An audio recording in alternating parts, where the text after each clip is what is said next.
There are people who believe that they have a God-given right to rule over others. They believe that their outward appearance is superior to all others. They harbor selfish ambitions to be rich and to have power over what they describe as common people. They lie, cheat, steal, strangle, stab and slash their way to power. They believe that their actual willpower, what the British occultist Aleister Crowley described as the will of Thelema, the royal will, must be obeyed. Literally millions of people have been slaughtered at the behest of the royal lust for war. And thousands of people have been assassinated so that demonic dukes and killer queens can reign supreme.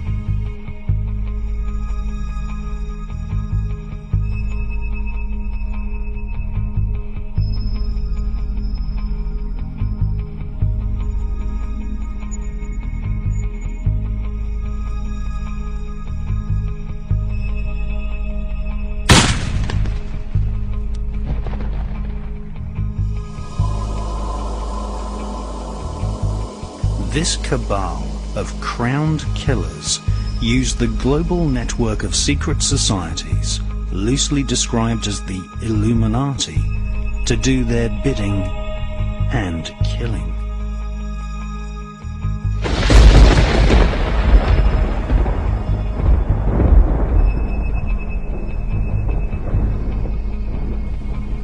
The conspiratorial view of history is the correct view of history.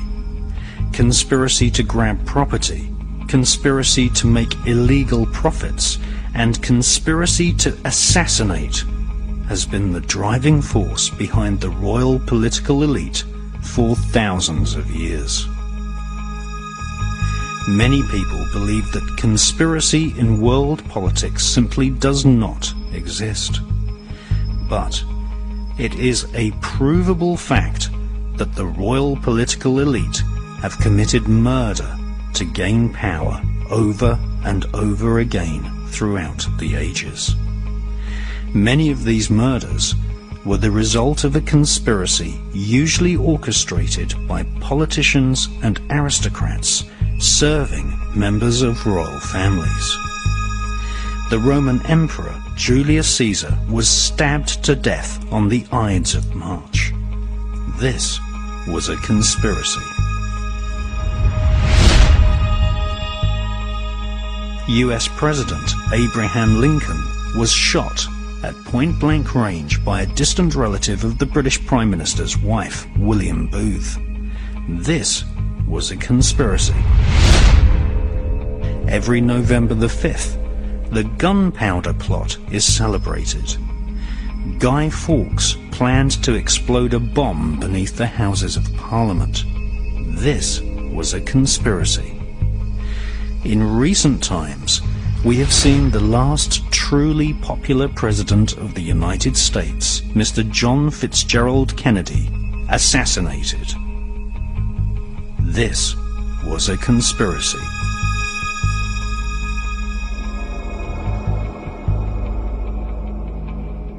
According to Muhammad al-Fayed, Princess Diana was the latest victim of a royal conspiracy in which she was allegedly murdered under orders from the British royal family.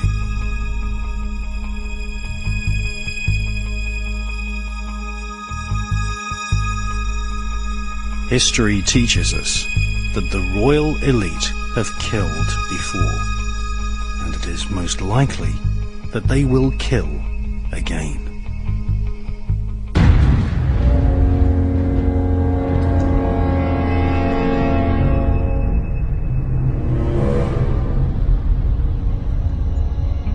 Many people believe that capital punishment, usually in the form of hanging, is no longer permitted in Britain. This is not so. The royal family still reserve the right to prosecute and then hang someone if found guilty of treason. Treason, in its most harmless form, is simply criticism of the royal family. A more serious form of treason would be to conspire, just as Guy Fawkes did, to attack the very heart of the royal political establishment. And another serious form of treason would be to accuse the royal family of murder and thus turn public opinion against the monarchy, possibly resulting in the dethronement of the royals. This film does commit treason, but it is the truth. History tells us that the German impostors who occupy the British throne have consistently tortured, illegally imprisoned, and even murdered, sometimes with their own hands, people who have criticized the monarchy throughout history. This film, for the first time ever, exposes the murderous and, in some cases, downright satanic activities of the monarchy.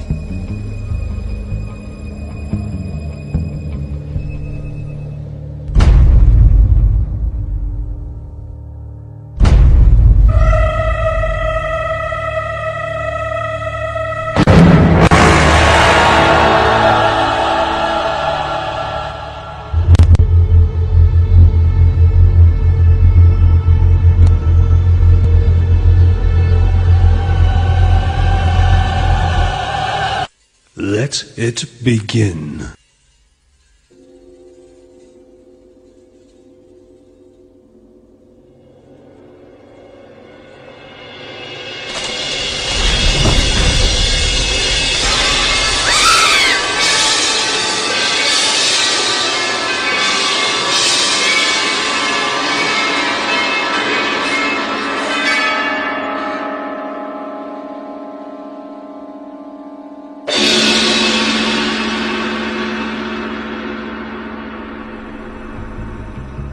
For the crowned killers of Europe, torture, disemboweling, hanging, burning, strangling, poisoning, and killing in the most satanic manner is the order of the day.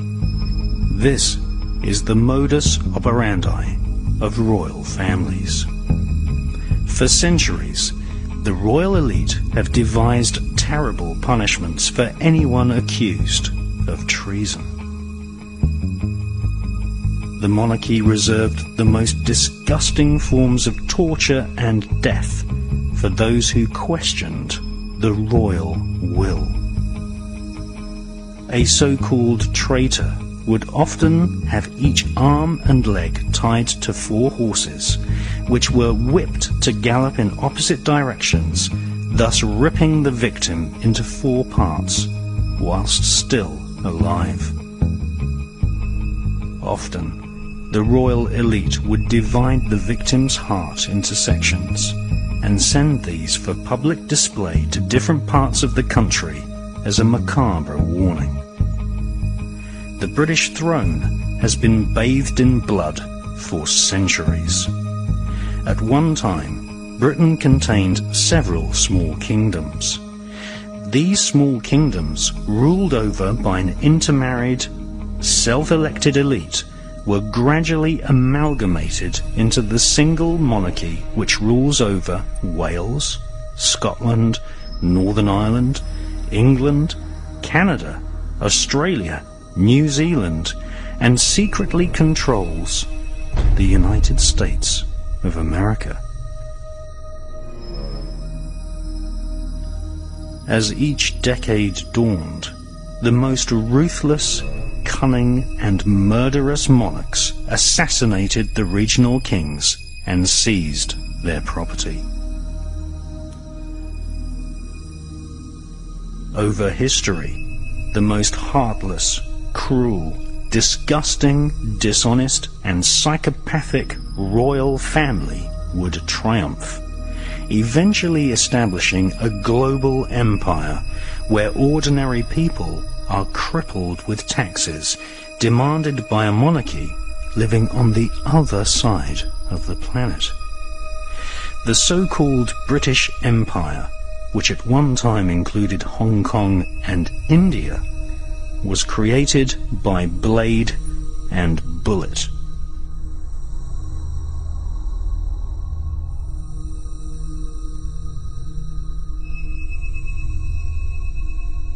The so-called royal family which triumphed is basically German. They are seated on almost every throne in Europe. They are the Saxe-Coburg-Gotha-Battenberg bloodline, which often intermarries with the Hesse-Kassel German nobility and claim Jewish descent from the royal house of David in ancient Israel.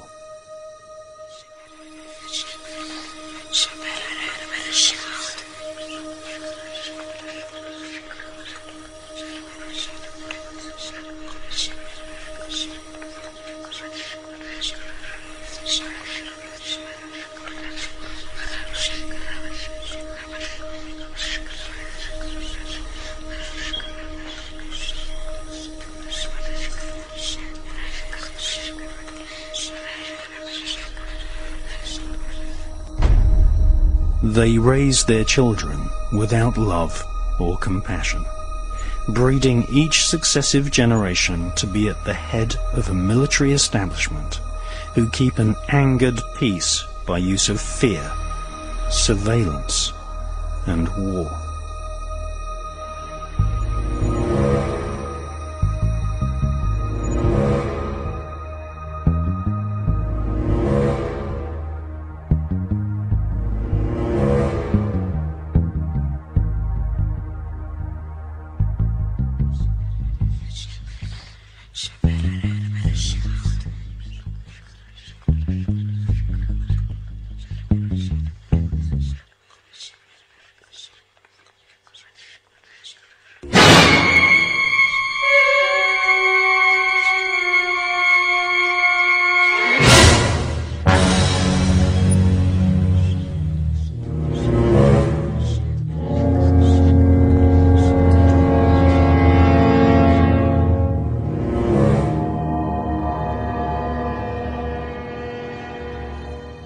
By the 1600s, the thrones of Europe were mostly occupied by Germans, which had super wealth, earning vast profits from peasant labor, outright slavery, and the international opium trade.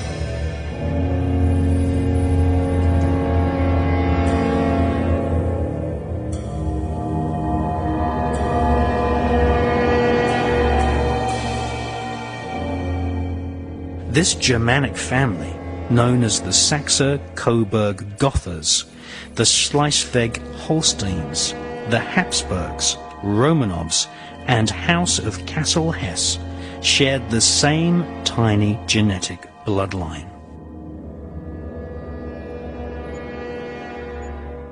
This can clearly be seen in a photograph of the British King George V standing beside Tsar Nicholas of Russia. Queen Victoria is considered the most British of all queens. Her husband was German, and she wrote letters of state in German. Contrary to what the royal spin doctors have written in the school history books, Queen Victoria was not popular. She was often hissed in public, and there were no less than 7 attempts to kill her. Keeping the populace ignorant, using adults and children alike as virtual slaves in workhouses, providing no adequate protection against hypothermia, working every man and woman to exhaustion, and imposing a crippling poll tax was the modus operandi of Queen Victoria and all her relatives sitting on the thrones across Europe. So-called Victorian values allowed children to be used as slave labour. Inhumane slums and widespread poverty was common across the whole of Europe right up until the 1970s. Even now, in the 21st century, large numbers of British people live in concrete boxes without adequate education, and therefore unable to find a profession to lift themselves out of poverty. There are as many homeless people in Europe today as there were 50 years ago.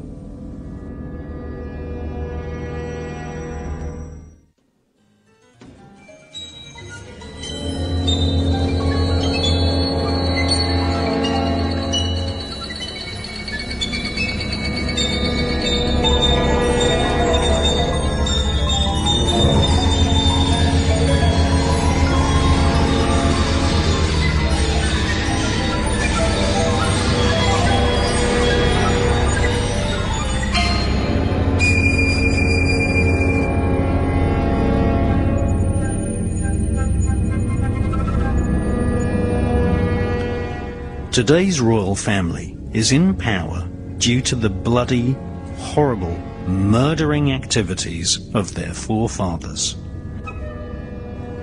By the second half of the 16th century, the major bloodlines which sit on the thrones of Britain and Europe today were already established. What Aleister Crowley described as the royal thelema, a Greek word for willpower. All monarchs can exert their will and decree any act, even murder and rape, and act above the law.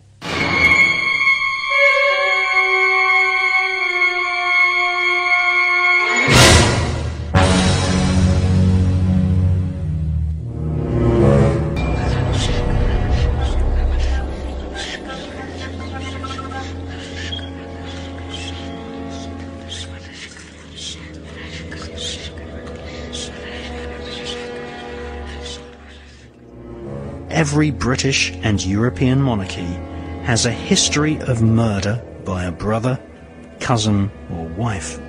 Even royal mothers have killed their own children.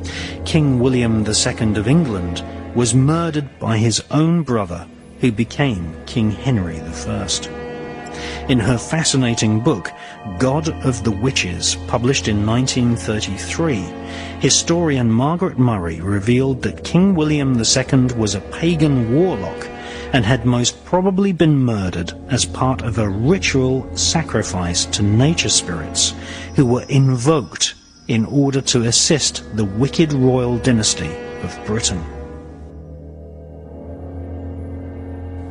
Pagan holidays, such as the equinox and solstice, play an important role in the royal calendar.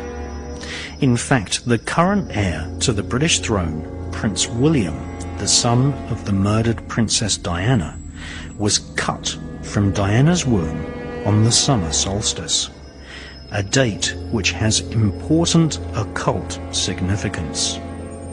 The reason given for the caesarean surgical birth was that William was delivered timely, so that Prince Charles would not have his royal engagements disrupted by the prince's birth.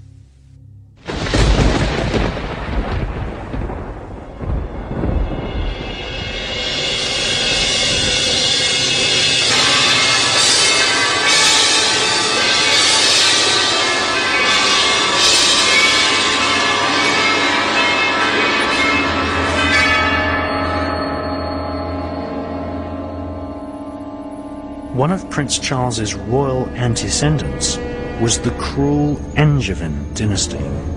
Their offspring sat on the thrones of England and also ruled the illegally captured kingdom of Jerusalem. One of the counts of Anjou returned from the Crusades with a new wife.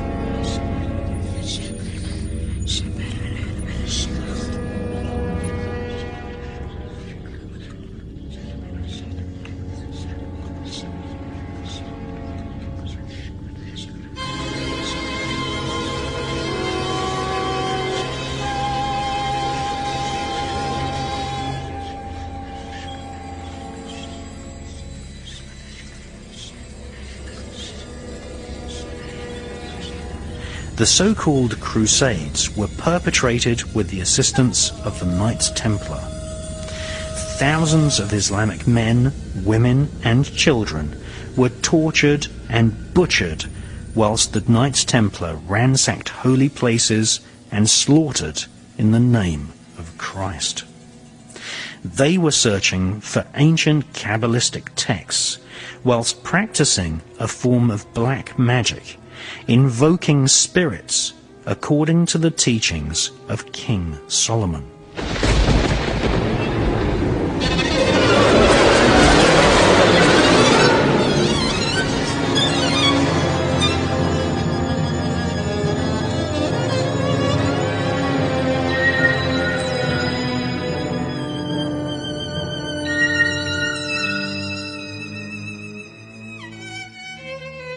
Some Templars eventually confessed that rituals were often held where spirits were invoked and commanded to speak through shrunken, severed heads called Baphomets.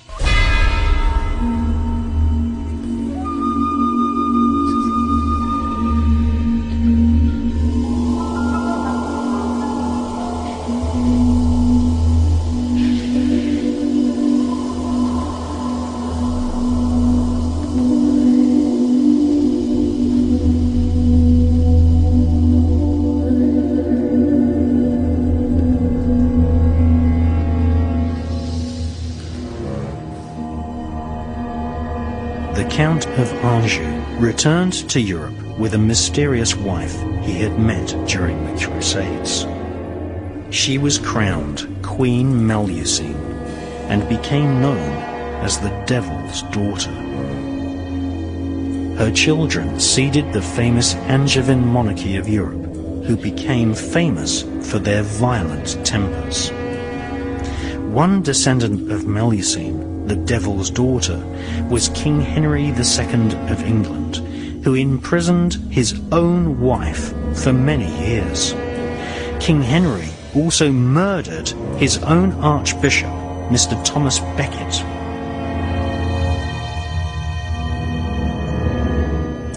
King Henry's son was the wicked King John, who became famous through the legend of Robin Hood. King John of England had his own nephew murdered on the anniversary of an old pagan holiday called Maundy Thursday. King John was a professional psychopath, ordering by decree the murder of hundreds of people. In May 1194, he had 300 prisoners beheaded in an orgy of blood. In the year 1212, a number with significant occult associations. He personally oversaw the hanging of 28 young boys in Wales.